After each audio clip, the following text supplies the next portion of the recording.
And I was going to ask if you love me, but I think that I won't. Why would I want you to say it when I know that you don't? I went to see a doctor of philosophy at a very prestigious university. He had an air of academic superiority. I think he might have thought that he was better than me, but on the matter at hand, we came to agree there ought to be a way to make you love me. I explained to him you'd been in love before, so logically it followed you could love some more. The guy you had been with, he was an awful bore, and why you even liked him was above me. And he liked this other girl, but she didn't want to date him, because she liked someone else. Ad infinitum, and it must be the spirit if it's not the letter of the law. You only like someone if they like someone better. But the professor was an optimist. He swiftly demurred.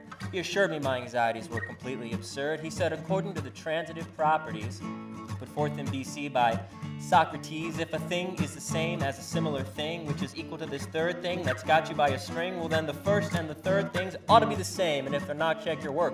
Most likely you're to blame. Now the variable we're solving for, you can call it P or X. In fact, it's quite abstract, but it manifests in sex. Working backwards and pragmatically, mathematically deploy whatever strategy most dramatically attracts a girl and boy. You factor in the law of gravitational pull. The equation should confirm our theory in full. Yes, there ought to be a way to make you love me. He said, no, I'd be surprised if you'd read any Kant. He was published in German, very small font, but I can anglicize and modernize it all if you want. There ought to be a way to make you love me. And I was going to ask if you love me, but I think that I won't. Why would I want you to say it when I know that you don't? His method of instruction was a little bit bland, and he subsequently billed me 55 grand, but I was happy to help the professor get some things off his chest, and honestly, I left feeling much less depressed, because I realized that love is a spiritual test, like for a medieval knight, with a cross on his chest at the big grand finale of a holy grail quest. You're an angel, you're the devil, you're a divine masterpiece.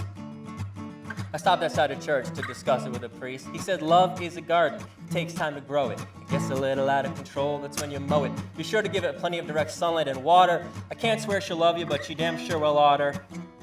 I said, how soon can you ordain me? And he leaned down his rake and said, I'm the landscaper kid, and that'd be an awful mistake, because that's a life of abstinence, poverty, and chastity, and it seems like a stained glass blast from the past to me.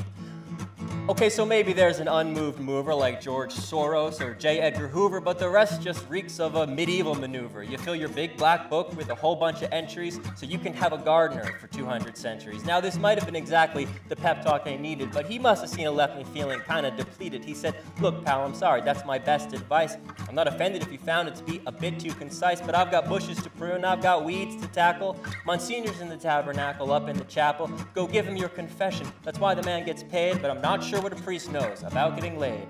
At first I thought, he's right, I probably shouldn't bother, but eventually I went inside and found my way to the Father, singing Alleluia.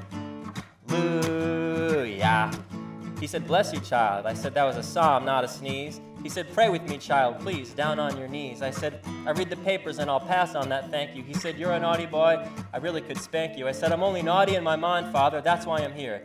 Been chasing one tail for what feels like 10 years, and she got me going crazy, got me crying through the tears. There ought to be a way to make you love me. He said, well, technically sex is an offense against God, but on the other hand, he did command, don't spare the rod. Now, I don't know if you've read much Augustine, but he wrote the book on how to channel your lust in a righteous way. He knocked up a concubine, so he got his, so I don't need mine, and I don't know if you've read much Aquinas, but he said pretty much the same things that Augustine did, minus all the sex and the drugs and the juicy stuff, but if you take those guys together, it should give you enough for me to find a way to make you love me. But then he took a sip out of his magic chalice, and a heavenly choir filled that holy palace. He said, but if that doesn't win your Vestal Virgin's devotion, I've got one more idea, and this is a blasphemous notion. I once heard that singing is like praying twice. God knows if it's true. It sure sounds nice. Well, I think that Jesus is the ultimate hottie, but it's clear that you worship the female body. So why not try composing her an original hymn? Who knows, she might show you some original sin. I took his advice on just kind of a whim. It's a shot in the dark, yeah, but that's still a shot, and I'm out of ideas. This is the last one I got. So I lit 7 candles, I said 9 Hail Marys, I swore I would never eat beef, pork, or dairy. I put $20 in the collection pot, another 15 in the poorhouse slot. I knelt down and wrote this whole song on the spot, because there ought to be a way to make you love me. And I was going to ask if you love me, but I think that I won't. Why would I want you to say it when I know that you don't?